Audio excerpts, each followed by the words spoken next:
والصلاة والسلام على سید الانبیاء والمرسلین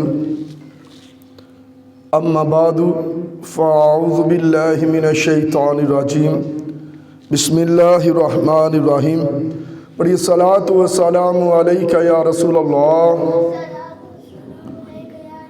وعلی آلک وصحابک یا حبیب اللہ، صلاۃ والسلام علیک یا نبی اللہ وعلی آلک وصحابک یا نور اللہ۔ نویت سنت الاعتکاف، پارہ 22 سورۃ الحجرات آیت نمبر 56 میں اللہ پاک ارشاد فرماتا ہے، ان اللہ وملائکتہ یصلون علی النبی یا ایہا الذین آمنوا صلوا علیہ وسلموا تسلیما۔ بے شک اللہ اور اس کے فرشتے درود بھیجتے ہیں اس غیب بتانے والے نبی پر، اے ایمان والو ان پر درود اور خوب سلام بھیجو۔ غوث زماں حضرت عبدالعزیز دباغ رحمۃ اللہ تعالی علیہ فرماتے ہیں، جنت کے اطراف میں جو فرشتے ہیں وہ ہر وقت پیارے نبی رسول ہاشمی مکی مدنی صلی اللہ تعالی علیہ وآلہ وسلم پر درود بھیجتے رہتے ہیں۔ ان کے درود کی برکت سے جنت وسیع ہوتی رہتی ہے، نہ فرشتے درود شریف سے غافل ہوتے ہیں اور نہ جنت مزید پھیلنے سے رکتی ہے۔ صلو علی الحبیب صلی اللہ تعالی علی محمد صلی اللہ تعالی علیہ وآلہ وسلم، صلاۃ و سلام علیک یا سیدی یا سیدی یا مکی یا مدنی یا عربی یا ہاشمی یا مطلبی یا رسول اللہ صلی اللہ تعالی علیہ وآلہ وسلم۔ پارہ 15 سورہ بنی اسرائیل آیت نمبر 1 میں اللہ عز و جل ارشاد فرماتا ہے، سبحان الذی اسریٰ بعبدہ لیلا من المسجد الحرام الی المسجد الاقصی الذی بارکنا حولہ لنریہ من آیاتنا۔ ترجمہ کنز الایمان۔ پاکی ہے اسے جو راتوں رات اپنے بندے کو لے گیا مسجد حرام یعنی خانہ کعبہ سے مسجد اقصی بیت المقدس تک، جس کے گرد ہم نے برکت رکھی کہ ہم اسے اپنی عظیم نشانیاں دکھائیں۔ اس آیت کریمہ میں پیارے نبی رسول ہاشمی صلی اللہ تعالی علیہ وآلہ وسلم کے سفر معراج کے ایک حصے یعنی مکہ المکرمہ سے مسجد اقصی تک کا ذکر ہے۔ یہ آیت کریمہ اگرچہ مختصر ہے، البتہ اس میں پیارے آقا مدینے والے مصطفیٰ معراج کے دولہ صلی اللہ تعالی علیہ وآلہ وسلم کی ایسی کمال شانیں بیان ہوئی ہیں کہ واہ سبحان اللہ۔ بہت عرصہ پہلے ہند کے کسی علاقے میں رجب شریف یعنی شب معراج کی سالانہ محفل ہوا کرتی تھی، اور ہر سال اعلیٰ حضرت عظیم البرکت عظیم المرتبت سیدی امام احمد رضا خان رحمۃ اللہ تعالی علیہ کے شاگرد علامہ ظفر الدین بہاری رحمۃ اللہ تعالی علیہ بیان کے لیے تشریف لایا کرتے تھے۔ آپ کا معمول مبارک تھا کہ ہر سال اس آیت کریمہ کے صرف ایک لفظ سے متعلق بیان فرمایا کرتے تھے۔ مثلا پہلے سال آپ نے صرف سبحان اللہ زی کی وضاحت فرمائی، دوسرے سال لفظ اسرا کی، تیسرے سال بھی حمدی ہی کی۔ یوں آپ رحمت اللہ تعالی علیہ نے 12 سال میں اس آیت کریمہ کی تشریح فرمائی۔ ہر سال تقریباً 2 گھنٹے کا بیان ہوتا تھا۔ اس سے اندازہ لگائیے اس آیت کریمہ کے ایک ایک لفظ میں کتنے علم کے موتی ہیں۔ علامہ ظفر الدین بہاری رحمت اللہ تعالی علیہ کے بیانات میں سے چند ایک تحریری صورت میں چھپے ہوئے مل جاتے ہیں۔ ایسے کمال ایمان افروز، عشق رسول سے بھرپور علمی نکات ہیں کہ پڑھ کر ایمان تازہ ہو جاتا ہے۔ خیر، یہ آیت کریمہ بہت وسیع ہے، اس کے معنی تو وہ ہیں جو ختم ہی نہیں ہوتے۔ ہم آج کے اس بابرکت موقع پر اس آیت کریمہ کے ایک حصے کی مختصر وضاحت سننے کی سعادت حاصل کریں گے۔ اللہ پاک نے محبوب اکبر شاہ خشک و تر صلی اللہ علیہ وآلہ وسلم کے سفر معراج کی ایک حکمت بیان کرتے ہوئے فرمایا، لِنُرِيَهُ مِنْ آیاتِنَا، ہم اسے اپنی عظیم نشانیاں دکھائیں۔ یعنی اللہ کریم نے اپنے محبوب نبی رسول ہاشمی صلی اللہ تعالی علیہ وآلہ وسلم کو معراج اس لیے کرائی تاکہ آپ صلی اللہ علیہ وآلہ وسلم کو اپنی قدرت اور عجائبات دکھائے۔ پیارے اسلامی بھائیوں، محبوب رب اکبر شہنشاہ خشک و تر صلی اللہ علیہ وآلہ وسلم کو یہ نشانیاں مثلا جنت، دوزخ، عرش و کرسی، لوح و قلم وغیرہ کیوں دکھائی گئی یہ نشانیاں؟ اس سے متعلق مفتی احمد یار خان نعیمی رحمت اللہ تعالی علیہ نے بڑا ہی ایمان افروز مدنی پھول دیا۔ فرماتے ہیں، عرش و فرش اور تمام عالم حضور علیہ السلام کو عطا کر دیے گئے ہیں، اسی لیے جنت کے دروازے پتے پتے اور ڈالی ڈالی پر لکھا ہے لا الہ الا اللہ محمد الرسول اللہ، یعنی یہ تمام چیزیں کارخانہ قدرت کی بنی ہوئی اور محمد مصطفیٰ صلی اللہ علیہ وسلم کی ملکیت میں دی ہوئی ہیں۔ لہٰذا اللہ پاک کو منظور ہوا کہ مالک کو اس کی ملکیت دکھا دی جائے، لہٰذا رب کریم نے اپنے محبوب کریم صلی اللہ علیہ وآلہ وسلم کو معراج پر بلایا اور سب کچھ دکھا دیا۔ کونین بنائے گئے سرکار کی خاطر، کونین بنائے گئے سرکار کی خاطر، کونین کی خاطر تمہیں سرکار بنایا، کنجی تمہیں دی اپنے خزانوں کی خدا نے، محبوب کیا مالک و مختار بنایا۔ اے عاشقان رسول، یہاں حبیب اور خلیل کا فرق بھی واضح ہوتا ہے۔ حضرت ابراہیم علیہ السلام اللہ کے خلیل ہیں، بہت بلند رتبہ نبی ہے، آقا مدینے والے مصطفیٰ صلی اللہ علیہ وسلم کے بعد سب نبیوں سے بلند مرتبہ حضرت ابراہیم علیہ السلام ہیں۔ حضرت ابراہیم کو بھی معراج ہوئی، آپ کو زمین و آسمان کی بادشاہی دی گئی، آپ پتھر کی ایک چٹان پر کھڑے ہوئے، حکم ہوا ابراہیم نیچے دیکھیے، دیکھا تو 7 زمینیں اور ان میں موجود قدرت کی نشانیاں نظر آ گئی۔ پھر حکم ہوا اے میرے خلیل اوپر دیکھیے، آپ نے اوپر دیکھا تو 7 آسمان کو ملاحظہ فرما لیا۔ اللہ پاک فرماتا ہے وَكَذَلِكَ نُرِيَ